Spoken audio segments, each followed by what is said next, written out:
Students 9th class बेटा, अब देखें ये जो हमने स्पेशल जो ट्रिग्नोमेट्रिक रेशियोज निकालनी है स्पेशल एंगल्स की, तो उनको अब उसका एक टेबल ये टेबल बना हुआ है, ये टेबल याद करना है। ठीक है, अब ये टेबल याद करना कोई मुश्किल नहीं है, बहुत आसान है, बहुत आसान है। देखें इसमें आपने क्या करना है, ये साइन थीटा की वैल्यू दी हुई है, ऊपर आपको ये एंगल्स जो है वो मेंशन किए गए कि ये 0 डिग्री है, ये 30 डिग्री या पाई/6 रेडियन, इस तरह ये 45 डिग्री या पाई/4 रेडियन है, और ये 60 डिग्री या पाई/3 रेडियन है, और ये इसी तरह से 90 डिग्री या पाई/2 रेडियन। ये ऊपर आपको मेजरमेंट बताई गई है। नीचे यहाँ पे देखिए पहले साइन की वैल्यूज आ रही है, यानी कि साइन 0 डिग्री 0 के बराबर, इस तरह साइन 30 डिग्री 1/2 के बराबर, साइन 45 डिग्री 1/√2 है, और साइन 60 डिग्री √3/2 है, और साइन 90 डिग्री जो है वो 1 है। अगर आपको ये साइन की वैल्यूज याद करनी पड़ेंगी, बस ये याद कर लें। जब ये याद हो जाएंगी ना, आप देखिए कॉस क्या है, कॉस इसका उलट है, इधर से शुरू कर दें। कॉस के लिए देखिए यहाँ 1 है ना, तो कॉस 0 1 इधर आ गया।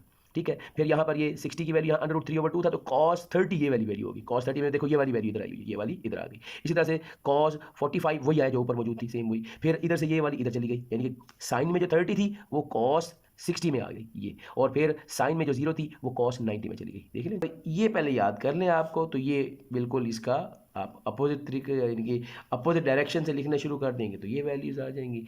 अब नीचे रह गई हमारे पास टैन की वैल्यूज़ देखिए सिंपल है। जब आप ये डिवाइड करते जाने, क्योंकि टैन होता है साइन ओवर कॉस, टैन क्या होता है साइन ओवर कॉस, तो 0/1 0 आएगा। ठीक है, फिर जब आप 1/2 डिवाइडेड बाय 3/2 ये इस तरह। अब इसमें देखो मैं आपको बताऊँ क्या होगा, ये 2 से 2 कट गया। ठीक है, ऊपर 1 है, ऊपर 1 आ जाएगा, नीचे √3, ये आपकी टैन की वैल्यू बन जाएगी। सेम इसी तरह से 45 में देखें, नीचे दोनों के √2 आपस में कट गए, तो 1/1 का मतलब 1 होता है, ये 1 आ जाएगा टैन 45।